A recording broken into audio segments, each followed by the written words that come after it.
할렐루야, 할렐루야. 제가 이 시간 선포할 때에 믿음으로 아멘 하시면 하늘에서 큰 복이 임할 줄 믿습니다. 행복하십시오. 성령 충만하십시오. 아멘. 제가 2023년 12월 17일 날 이 자리에 서서 결코 포기할 수 없는 기도라는 주제를 가지고 말씀을 전했습니다. 나가는 그냥 부담스러운 그런 지식적인 전달의 말씀은 아니었으면 좋겠습니다. 하나님 또 한순간 마음의 감동으로 찾아왔으나 다시금 곧 사그라지는 반복적인 결단을 위한 말씀도 아니었으면 좋겠습니다. 한 사람이라도 괜찮습니다. 하나님, 한 사람이라도 하나님의 말씀을 듣고 그 심령에 감동이 있고 결단이 있어 이것이 실행으로 이어질 수 있다면 하나님, 그것이면 족합니다라는 마음의 바람이 제 안에 있었습니다. 하나님, 말씀이 각 성도들과 제 심령 속에 찔림이 되게 하시고 찔림에서 머무르지 않고 하나님, 그 찔림이 감동으로 변화되어지게 하여 주시옵소서. 하나님, 이 감동이 실행이 되어져서 하나님께서 역사하심을 온 성도들이 자신이 주어진 삶의 자리와 가정과 교회와 처소에서 두 눈으로 목도하고 그 하나님을 깊이 만날 수 있는 하나님, 그 은혜를 여주교회 안에 허락해 주시옵소서. 하나님, 단 한 사람도 괜찮습니다.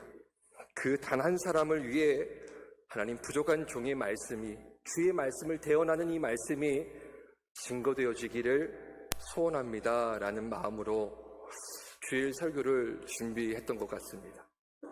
오늘 동일한 마음으로 말씀을 준비하고 강단에 섰습니다. 그렇게 설교를 진거한 이후에 이제 한 주간이 흐르지 않았습니까? 새벽 기도의 자리가 있었고 금요 기도의 자리가 또 기도의 자리가 있었습니다. 한번 여쭤보고 싶은 것은 성도님들, 많은 성도님들이 새벽 기도와 금요 기도회 때 나왔을까요? 안 나왔을까요? 제가 답변을 드리지 않고 여러분이 직접 오셔서 확인하시길 바랍니다. 제가 지난주 12월 17일 날 말씀을 전하고 내려가는데 한 장로님께서 인사하시며 악수를 청하시며 인사를 하셨는데 그래서 곧 이어서 이런 말씀을 하시는 거예요. 목사님, 시간 내서 기도하겠습니다. 그 고백이 너무 감사했어요. 제가 장로님들께 참 감사한 것은 기도의 자리에 많은 장로님들이 참석해서 나오실 뿐만 아니라 여주교회 장로님들께서 기도하신다라는 사실입니다.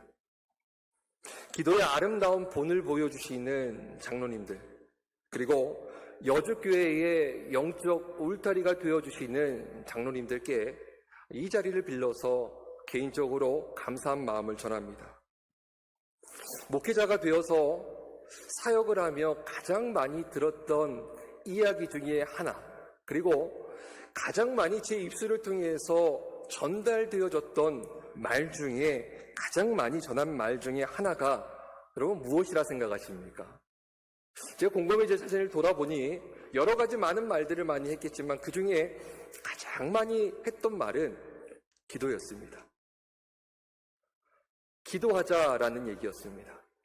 제가 최근에 어느 한 전도사님과 가벼운 대화를 나눌 일이 있었습니다.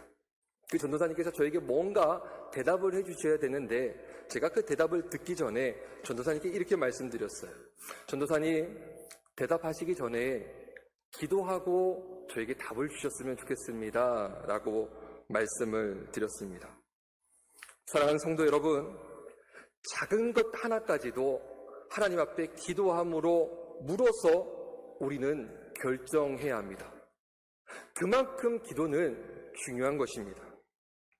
하나님께서 여주교회, 저와 여러분 모두에게 적지 않은 긴 시간 동안 우리에게 기도하라라는 이 메시지를 강렬하게 오랜 시간 전해주고 계십니다. 사랑하는 성도 여러분, 이 기회의 이 시간을 그냥 지나 흘려보내시지 않으셨으면 좋겠습니다. 이 기회의 시간을 놓치지 않고 붙들기를 주님의 이름으로 축복합니다. 여러분이 느낄지 느끼지 못할지 모르겠지만 지금 이 순간에도 하나님께서는 기도하는 그 한 사람을 찾고 계십니다. 뿐만 아니라 기도하고 있는 그 사람을 주목해서 보고 계십니다. 사무총회 이후에 기도를 쉬는 분들도 계실 거라 생각을 합니다. 또 반대로 힘써 기도의 자리에 나오고자 결단하고 기도의 자리에서 기도하시는 분들도 많이 계실 거라 생각을 합니다. 새롭게 결단하여 기도의 자리에 함께 나와 기도하는 사람이 있는가 하면 나와는 전혀 상관없다고 여기면서 살아가고 계신 분들도 있을 거라고 생각을 합니다. 사랑하는 성도 여러분, 여러분은 어떤 부류에 속해 계십니까? 여러분은 어떤 선택을 하셨고 여러분은 어느 자리에 서 계십니까? 절대 포기할 수 없는 기도, 그 기도가 우리 인생의 평생의 동반자가 되어지기를 주님의 이름으로 축복합니다.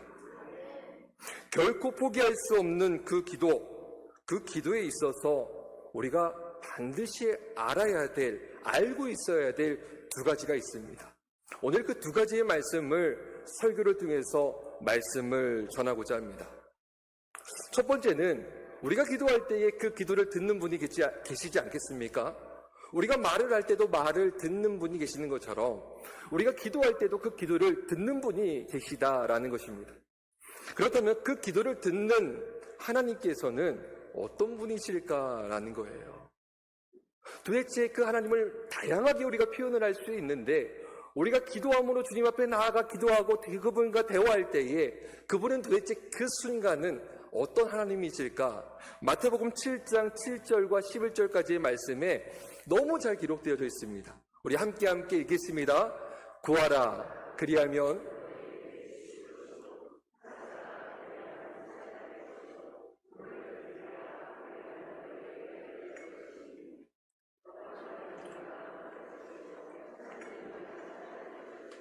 두드리는 이에게는 열릴 것이니라. 너희 중에 누가 아들이 떡을 달라 하는데 돌을 주며 생선을 달라 하는데 뱀을 줄 사람이 있겠느냐? 너희가 악한 자라도 좋은 것으로 자식에게 줄 줄 알거든 하물며 하늘에 계신 너희 아버지께서 구하는 자에게 좋은 것으로 주시지 않겠느냐? 아멘. 우리가 기도할 때 우리 기도를 들으시는 분이 있습니다. 근데 우리의 기도를 들으시는 그 하나님은 성경 말씀을 보니 우리 하나님은 좋은 것을 주시는 아버지 하나님이라고 성경에 기록하고 있습니다. 제가 결혼한 지 이제 5년 차인 것 같습니다. 근데 많은 분들께서 전 사역했던 교회도 그렇고 여주교회도 그렇고 제 선후배 지인들도 그렇고 지금도 제게 자주 묻는 질문 중에 하나가 무엇이 있냐면 목사님 결혼하고 좀 행복하세요? 이렇게 묻는 거예요. 제가 쭉 보니까요 거의 이제 부부끼리 많이 앉으셨고 가족 단위로 좀 많이 앉으신 것 같아요. 우리 부부끼리 앉으셨다면 더욱더 그렇고요. 우리 옆 사람에게 한번 물어봅시다. 결혼하니 행복하세요? 한번 물어보겠습니다.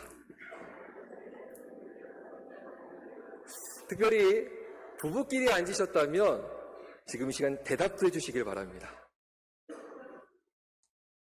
대답은 들리지 않네요. 저는 뭐라고 대답을 했을까요? 여러분 한번 따라서 한번 하겠습니다. 좋습니다. 좋습니다. 결혼하고 참 좋을 뿐만 아니라 굉장히 행복합니다. 결혼 전에 저 역시 누군가에게 물었던 기억이 나요. 결혼한 상대, 시간이 좀 지나고 나서, 한참 지나고 나서 계속 저는 결혼을 안 했으니까 결혼하니까 어때? 좋아? 행복해요? 이렇게 물어요.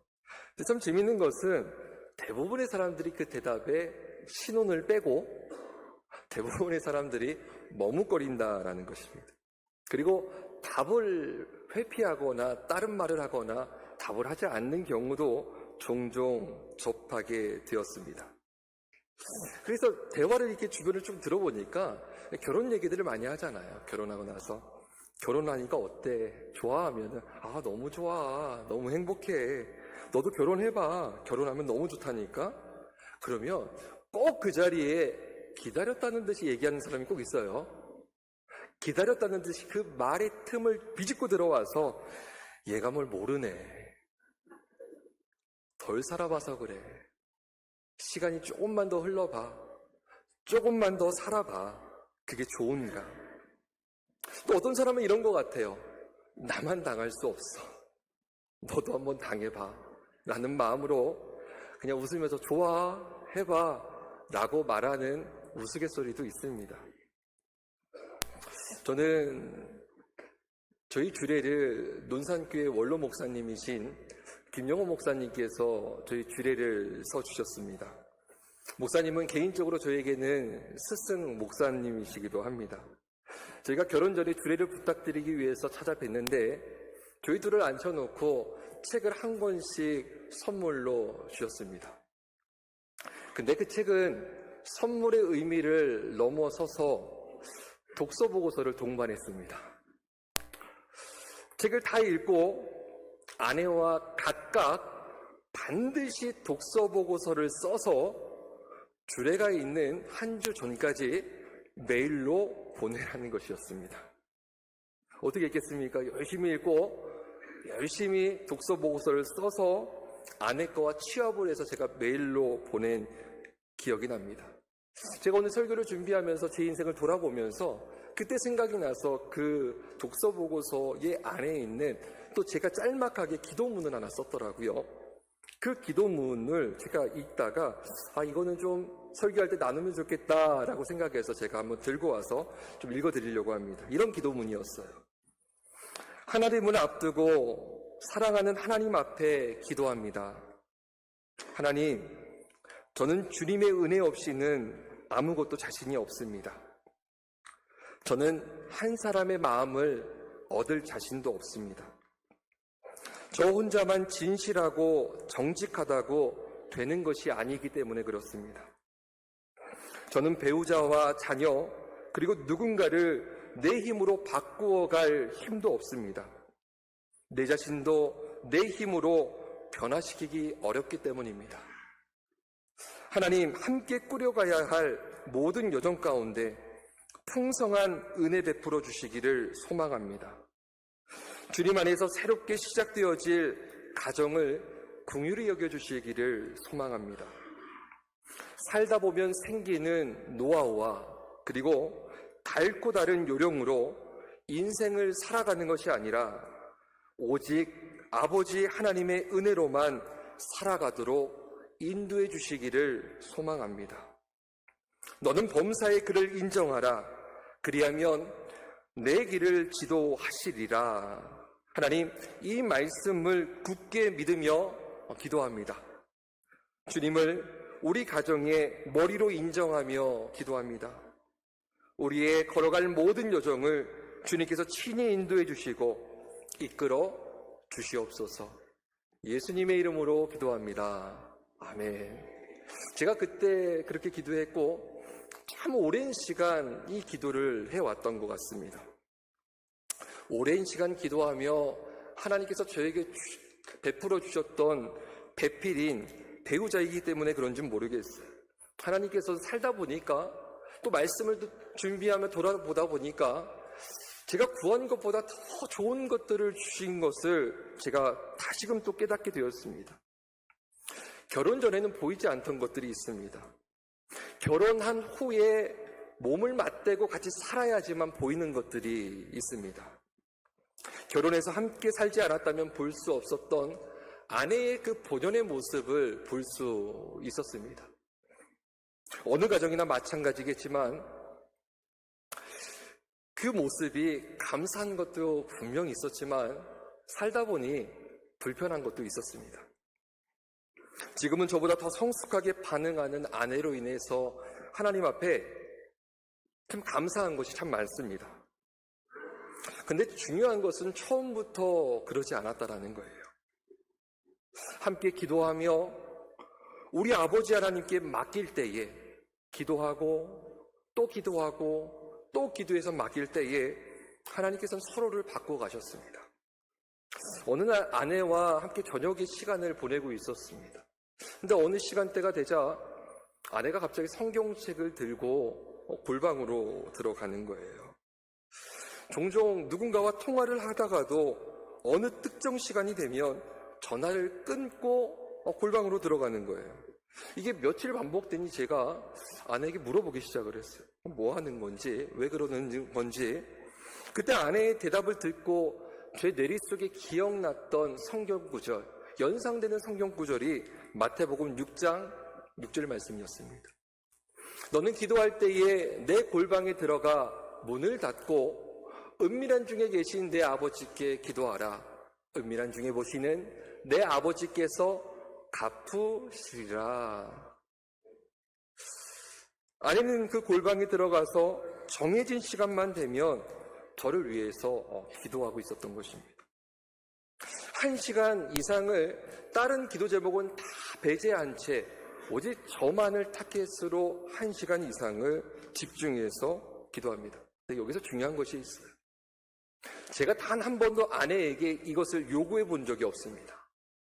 제가 단 한 번도 아내에게 이것을 강요해 본 적이 없다라는 사실입니다. 제 아내는 사랑하는 남편을 위해서 하루 1시간 이상 집중해서 기도합니다. 부럽지 않습니까? 네, 남일이라고 이렇게 반응이 없는데, 근데 제가 말씀드리고 싶은 건 이것이 아니에요. 시켜서 되는 것이 아닙니다. 사람이 바뀌어져 가는 것은, 배우자를 넘어서서 그 누가 됐든 사람이 바뀌어져 가는 것은 시켜서 되는 것이 아니라 기도할 때에 하나님께서 만져가시고 만들어 가시는 줄 믿으시기를 바랍니다. 기도할 때 하나님이 하시는 거예요. 저는 우리 아버지 하나님을 향해서 계속해서 기도합니다. 하나님, 우리 가정을 다스리시고 통치하셔서 은혜가 가득한 가정 되게 하시고, 하나님 저를 바꿔주시고 저희 아내도 주님 변화시켜 주시옵소서. 저는 이 기도 제목을 가지고 지속해서 주님 오시는 그날까지 저는 기도할 생각입니다. 그 하나님께서 저를 바꿔 가시고, 그리고 저희 아내를 변화시켜 가시고 가정을 반드시 새롭게 하실 것입니다. 그렇다면 그 하나님께서 여러분의 가정과 여러분은 어떻게 하실까요? 그 하나님께서 여러분과 여러분의 가정도 반드시 새롭게 변화시키시고 새롭게 하실 줄 믿습니다. 이때 아멘하죠? 언제 아멘합니까? 하나님께서 여러분의 가정과 여러분의 인생을 새롭게 변화시켜 가실 줄 믿습니다. 2024년에 이 은혜가 모든 가정들마다 충만하게 넘치도록 부어지기를 간절히 소망합니다.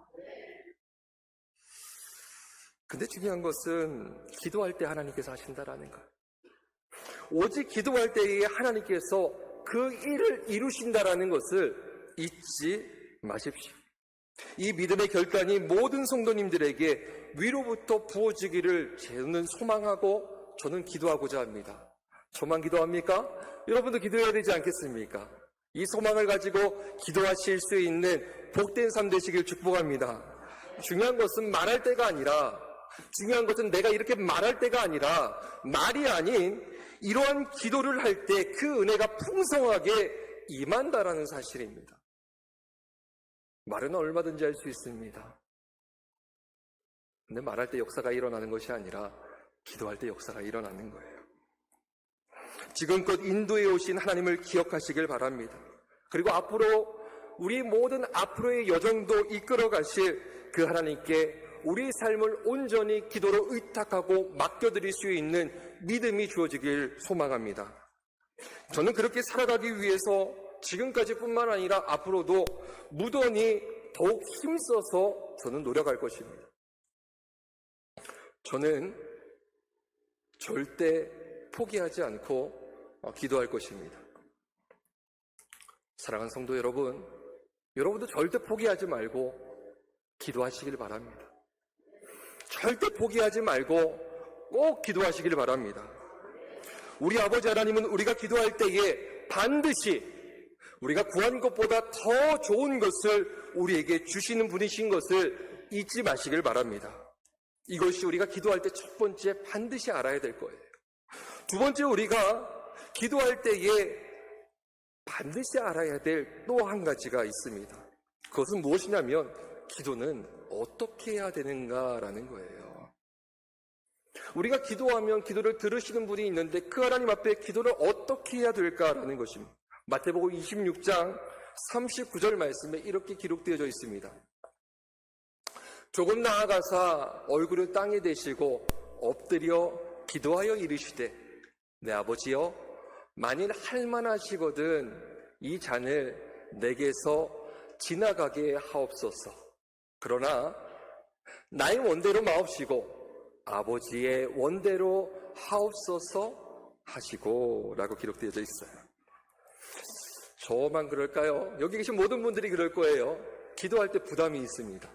여러 가지 부담이 있겠지만 그 중에 큰 축을 차지하고 있는 한 가지 부담은 기도의 내용에 있어서 하나님 앞에 성숙한 기도를 드려야 할 것 같은 부담이 있다라는 거예요.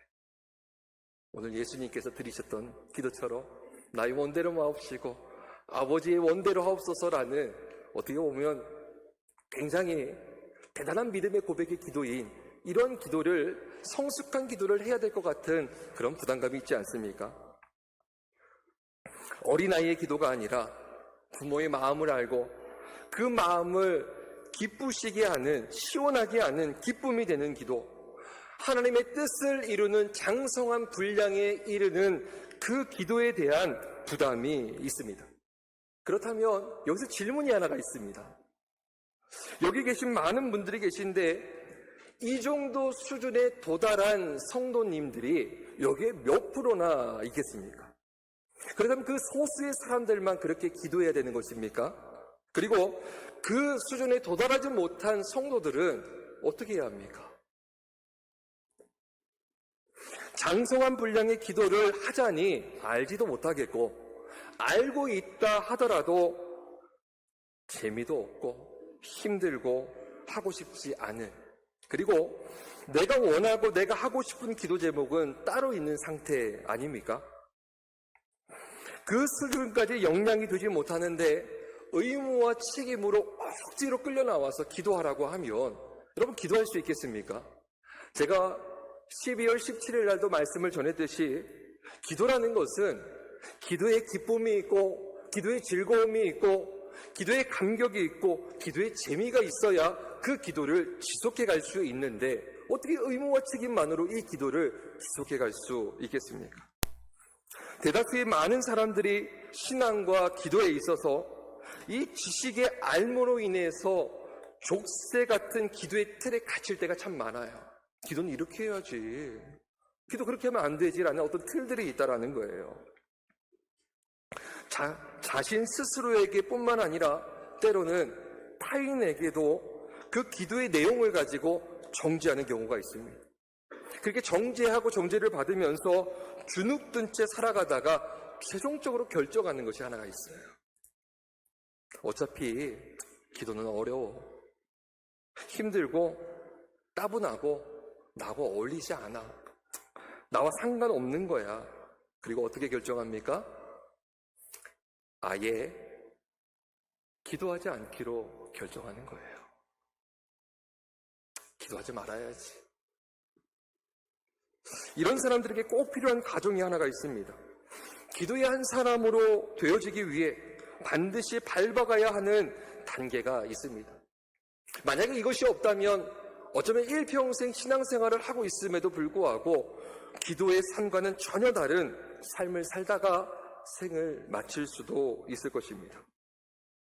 내가 하나님 앞에 기도할 때에 깊이 있는 기도를 하지 못한다고 아니란 기도, 스스로 느낄 때에 얌체같이 복만 구하는 기복주의적 기도라도 스스로 혹은 주변의 타인을 절대 정죄해서는 안 됩니다.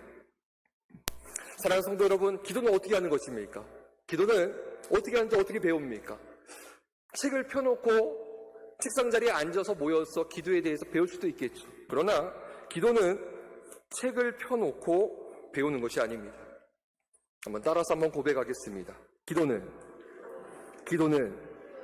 기도의 자리에서 기도하면서 기도로 배워가는 것입니다. 기도는요, 기도의 자리에서 기도를 하면서 그 기도를 통해서 기도를 배워가는 거예요. 중요한 것은 지금 내가 기도의 자리에 있는가라는 거예요. 기복주의 기도면 어떻습니까? 기도의 자리에 있는 게 더 중요한 거예요. 기도의 자리에서 어떠한 기도 제목이든 그것이 기복주의라 할지라도 우리가 기도하면 선하신 하나님께서는 우리의 기도 제목을 선한 방향을 향해서 기도의 제목과 방향을 바꿔가시는 거예요. 그리고 어느 순간 우리 안에 믿음으로 우뚝 성장된 내 자신을 돌아보게 될 때가 있는 것입니다.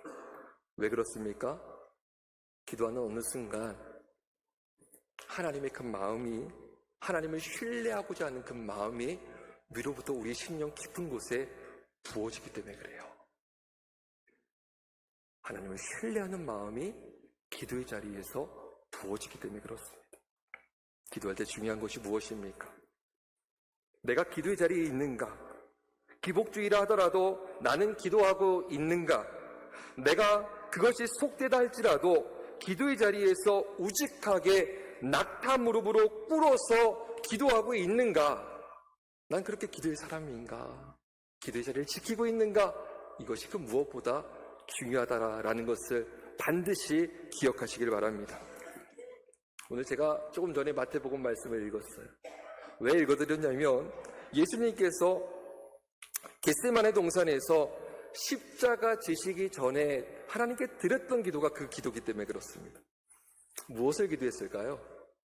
놀라운 것은 그 내용이 하나님, 제가 이제 십자가 져야 되는데 그 십자가 잘 지게 해주세요. 이런 기도가 아니었어요. 하나님, 피할 수만 있다면 이 잔이 지나가게 해주세요. 여러분, 이 기도 제목만 똑 떼어서 본다면 하나님을 기쁘시게 하는 기도, 하나님께 영광 올려드릴 수 있는 기도라고 얘기할 수 있겠습니까? 굉장히 성숙한 기도라고 얘기할 수 있을까요? 그렇지 않을 것입니다. 예수님께서 1분 사이에 아버지, 이 잔을 내게서 지나가게 하옵소서, 그리고 곧바로 나의 원대로 마옵시고 아버지의 원대로 하옵소서라고 기도한 것이 절대 아닙니다. 오늘 이 말씀 구절만 보면 예수님의 겟세마네 동산에서의 기도는, 문장만 보면 그 기도는 1분도 채 되지 않는 기도입니다. 그러나 중요한 것은 겟세마네 동산에서 예수님의 기도는 정작 3시간 동안 드렸던 기도예요. 간절한 마음의 소원을 간구하던 중에 기도의 시간이 흐르면 흐를수록 예수님께 아버지의 마음이 부어졌던 거예요. 그리고 그 길에 대한 믿음의 확신이 주어졌던 것입니다. 그렇게 기도의 시간이 채워지자 예수님의 기도 제목이 바뀌셨던 거예요. 그렇다면 저희는 어떻습니까? 하다못해 예수님도 그러시는데 저희는 어떻겠습니까? 우리가 기도의 자리에서 기도하면 하나님께서 자연스럽게 우리의 기도를 바꿔 가십니다. 문제는 내가 고차원적인 기도를 할 수 있는가 없는가가 중요한 것이 아닙니다. 기도는 무엇인가? 기도는 왜 해야 하고 그 내용이 무엇인지가 중요한 것이 아닙니다. 기도의 방법이 어떠한지가 중요한 것이 아닙니다. 중요한 것은 내가 지금 기도의 자리에 있는가, 이것이 중요한 것입니다. 내가 기도의 자리에서 그 자리를 지키며 묵묵하게 기도하고 있는가, 그 여부가 굉장히 중요한 것입니다. 기도의 자리에서 기도하면 하나님께서 우리에게 기도하는 방법을 가르쳐 주십니다. 그리고 우리의 기도가 주님의 선한 뜻을 이루어 드릴 수 있는 귀한 도구로 쓰이도록 우리를 하나님이 만들어 가시는 거예요. 사랑하는 성도 여러분, 기도는 기도의 자리에서 기도함으로 배워가는 것입니다. 구한 것보다 더 좋은 것을 주시는 아버지 하나님 앞에 우리가 우직하게 서서 기도함으로 능력 있는 기도를 배워가는 복된 성도들로 2024년 아름답게 세워져 가시기를 주님의 이름으로 축복합니다. 주님의 이름으로 축복합니다. 주님의 이름으로 축복합니다.